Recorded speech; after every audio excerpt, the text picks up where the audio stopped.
बिस्मिल्लाहिर्रहमानिर्रहीम। मैं आपको आज doctor Mohammad Asghar, my channel is healthy life with doctor Mohammad Asghar. आपको मैं मोटापे के बारे में बताना चाहता हूँ। Obesity is the complex disease involving an excess amount of the body fat.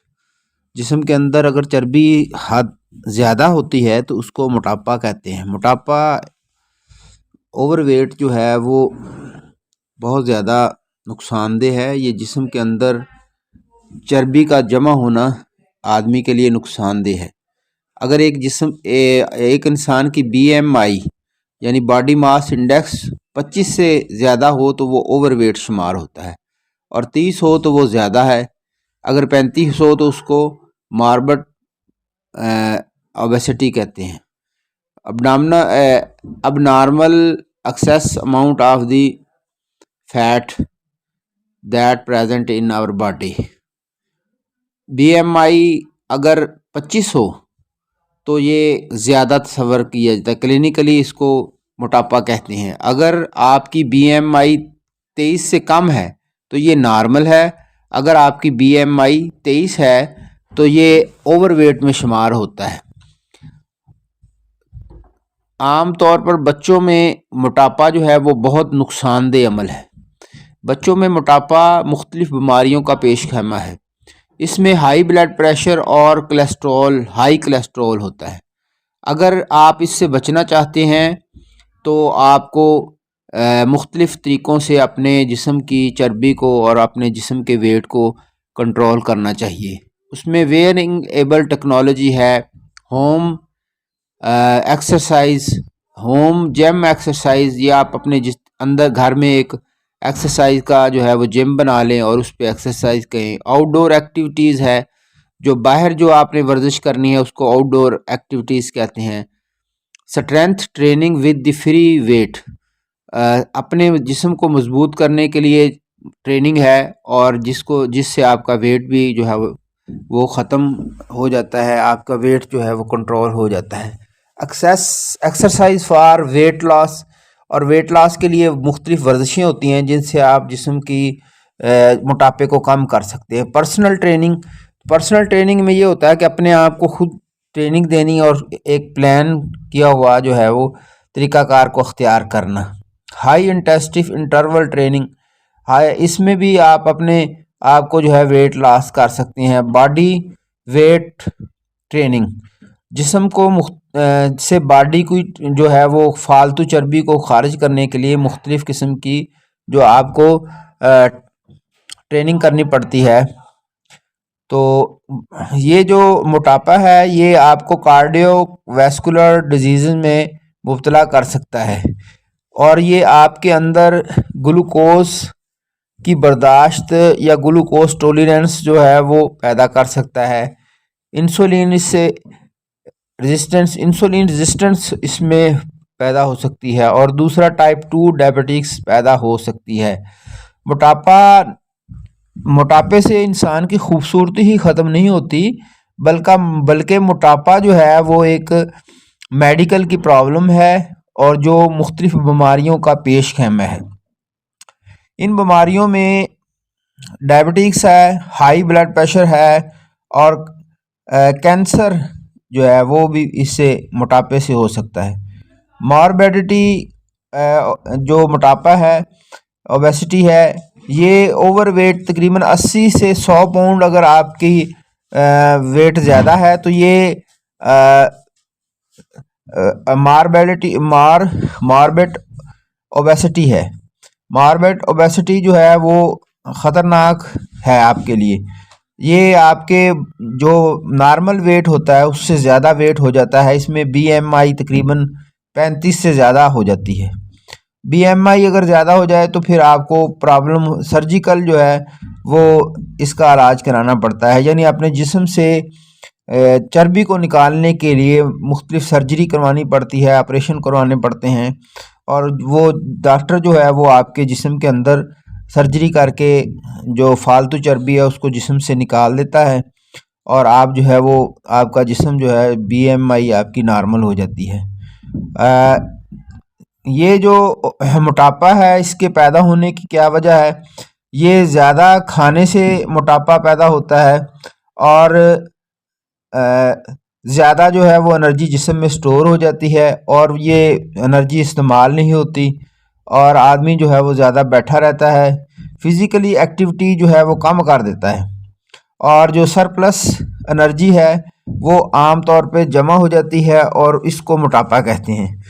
अगर आप मोटापे की जो है वजूहात हैं उसमें फ़िज़िकल इनएक्टिविटी है, यानी जिस्मानी तौर पर आप हरकत ना करें, कोई काम ना करें, ज़्यादा चलें फिरें ना, बैठे रहें, और ओवर ईटिंग, ज़्यादा खाना, यानी जितनी गुंजाइश आपके खाने की है उससे आप ज़्यादा खाते हैं, तो ये आपके लिए जो है वो मोटापे का बायस है। जेनेटिकली वालदैन की तरफ से जीन्स आते हैं और जीन्स जो है वो कैरी ऑन होते हैं और उससे मोटापा जो होता है कुछ लोगों के विरासत के तौर पर उनको मोटापा मिलता है। A diet high in carbohydrates, carbohydrates जो होते हैं वो ज़्यादा खाने से चावल और गंदम और उसके अलावा जो है ज़्यादा शुगर वगैरह जो इस्तेमाल करते हैं उसमें जो है मोटापे के चांसेस ज़्यादा हैं। और ज़्यादा खाना और मेडिकेशन, कुछ दवाइयों के इस्तेमाल से आपके अंदर मोटापा पैदा हो सकता है। साइकोलॉजिकल फैक्टर, नफ्सियाती पहलू, कुछ लोग नफ्सियाती तौर पर जो है वो मोटापे का शिकार हो जाते हैं। तो मोटापे diseases such as the hypothyroidism, insulin resistance, polycyst ovary syndromes and crash syndromes, ये बीमारियां हैं जो मोटापे की वजह से आती हैं जिस्म में। मोटापा जो है ये ज़्यादातर वो अनाज इस्तेमाल करें जो जिससे जो है वो मोटापा ना हो। जैसे चना है, वो चने में कार्बोहाइड्रेट नहीं होता। उसके अलावा मकई है, मकई में नहीं होता। जौ है और जो है इनमें वाफर मकदार में कार्बोहाइड्रेट्स नहीं होते। इनकी रोटी खाने से या इनको इस्तेमाल करें अनाज की जगह, गंदम की जगह, तो ये आपके लिए बहुत फ़ायदेमंद हैं। जो वेजिटेबल्स हैं, वेजिटेबल्स, कलरफुल वेजिटेबल्स, उसमें सब्जियों में आलू शामिल नहीं करना आपने। अगर आलू शामिल करेंगे, आलू में ज़्यादा कार्बोहाइड्रेट्स होता है, ये मोटापे का सबब बनता है। तो तमाम फ्रूट आप खा सकते हैं लेकिन उनका जूस कम इस्तेमाल करें। और मेवाजात में जो है वो आप एक मुट्ठी भर मेवाजात जो है वो इस्तेमाल कर सकते हैं। प्लांट ऑयल में Olivia and other vegetable oils, ये आप इस्तेमाल कर सकते हैं। मोटापा जो है वो एक पेचीदा किस्म की बीमारी है। तो ये जिस्म में excessive amount of the fat, ज़्यादा मकदार में जो फैट है वो जमा हो तो उससे जो है वो आपका जिस्म जो है वो मुतासर होता है और आप मोटे हो जाते हैं।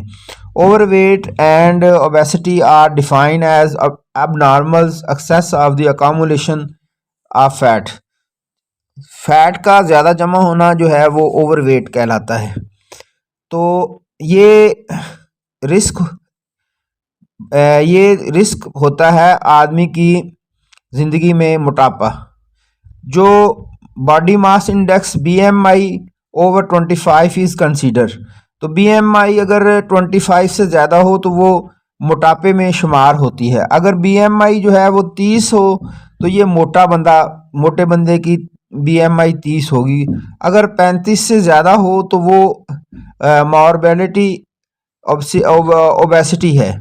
मस्कुलर स्केलेटन डिसऑर्डर भी इसमें हो जाता है, ऑस्टियोआर्थराइटिस हो जाता है। और overweight and obesity are the abnormal and excessive fat accumulation that impact the health। तो ज़्यादा चर्बी का जिस्म में जमा हो जाना ये जो है वो आपको प्रॉब्लम पैदा कर सकता है। तो हम मोटापे के लिए जो है जो बड़ों में मोटापा है उसके लिए मुख्तलिफ़ किस्म की दवाइयाँ भी इस्तेमाल कर सकते हैं।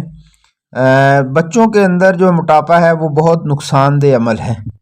और बच्चों में जो मोटापा है उससे उनके अंदर ब्लड प्रेशर और कोलेस्ट्रॉल लेवल बढ़ जाता है, जिससे उनको कार्डियोवैस्कुलर डिजीजेस लगने का खतरा भी होता है।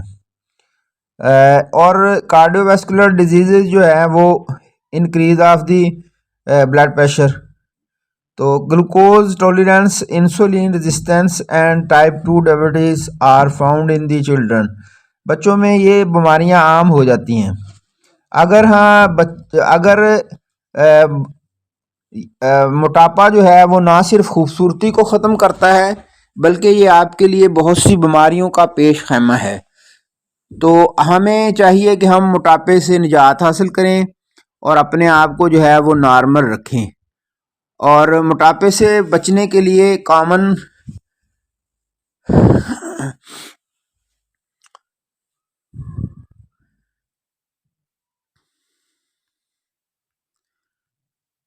तो हमें जो है वो स्पेशल डाइट इस्तेमाल करनी चाहिए मोटापे को कम करने के लिए। तो हमें एक प्रोग्राम अरेंज करना चाहिए और अपनी जो है डाइट का एक प्लान बनाना चाहिए।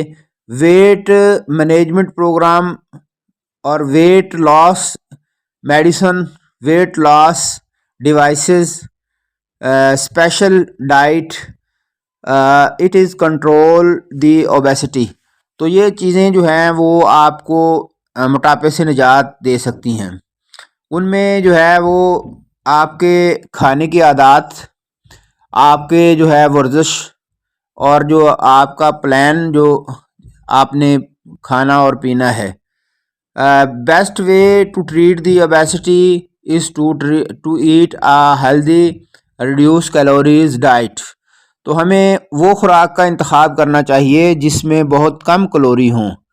एक्सरसाइज जो है वो रेगुलर करने से जो है वो कैलोरी पर कंट्रोल किया जा सकता है।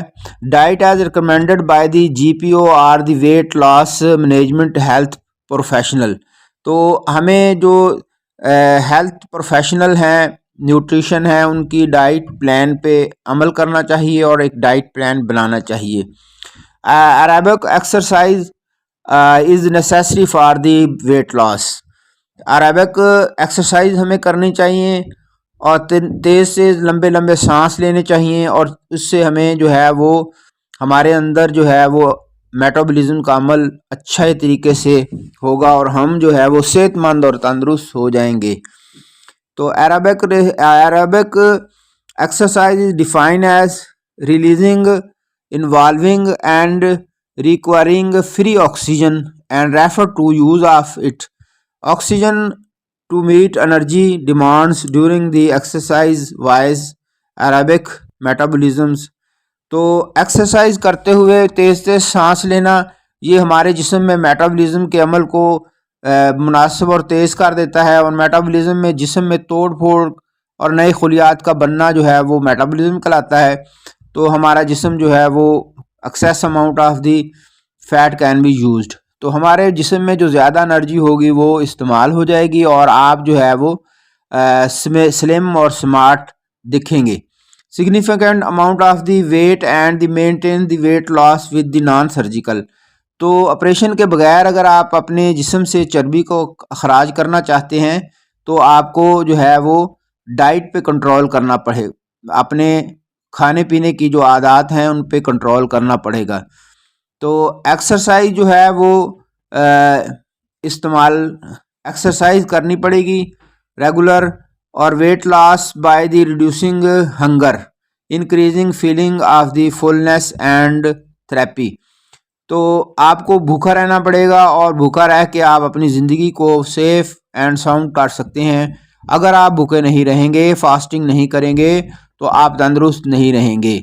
बहुत सी जो है वो कंपनियां मुख्तलिफ़ किस्म की दवाइयाँ बना रही हैं जो वेट लॉस के लिए इस्तेमाल होती हैं। वेट लॉस के लिए जो है वो दवाइयों के इस्तेमाल की तरफ आप तवज्जो ना दें, आप जो है वो फिज़िकली एक्सरसाइज करें, उससे आप बेहतर हो सकते हैं। अवॉइड द सिचुलेटेड फैट फूड, जो सिचुलेटेड फैट हैं उनसे बचें। सिचुलेटेड फैट कौन से हैं? वनस्पति घी है, उसके अलावा जो है मुख्तलिफ़ किस्म के और जो हैं वो जिनमें ज़्यादा फैट होते हैं उनसे आप बचें। अवॉइड दी शुगर से जो है वो अपने आप को बचाएं। चीनी जो है वो सफ़ेद चीनी समझ लो सफ़ेद जहर है। अगर आप ज़्यादा चीनी इस्तेमाल करेंगे तो आपकी ज़िंदगी जो है वो ख़तरे में है। Consume less bad fat more good fat. Bad fat को इस्तेमाल ना करें और गुड फैट को इस्तेमाल करें। और consume the less proceed and surgical and foods. Eat more serving of the vegetables and fruits. Vegetable और फ्रूट आप ज़्यादा इस्तेमाल करें और जो है वो फाइबर वाली खुराक इस्तेमाल करें। डाइटरी फाइबर्स खाएं।